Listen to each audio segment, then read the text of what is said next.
Dinadalaw ka rin ba ng biglaang lungkot?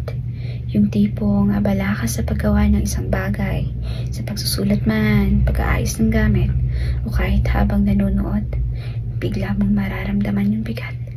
Madalas hindi natin inaasahan, nakatulala na pala tayo sa kawalan. Iniisip mo kung nasa tamang lugar ka ba, sapat ba ang ginagawa mo, ito ba talaga ang nakatadhanang mangyayari sa'yo?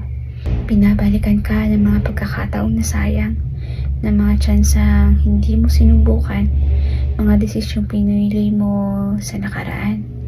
May duda ka, nag-aalinlangan ka sa kasalukuyan. Ang masakit pa, naiisip mong napag-iwanan ka. Mabilis nilang narating ang gusto nilang puntahan, pero ikaw, pakiramdam mo, nakahinto ka lang sa dating pwesto.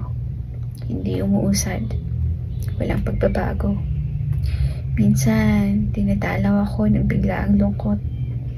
Dahil siguro sa pagod, sa paulit-ulit na araw, paulit-ulit na senaryo ng buhay.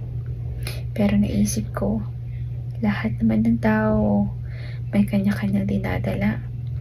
Lahat may ginagaping problema. Hindi lang siguro ako ang may duda sa sarili, may pagsisisi at alinlangan sa kasalukuyan. Lahat siguro tayo sinusubukang isalba ang gabi't umaga. Lahat lumalaban, walang napag-iwanan.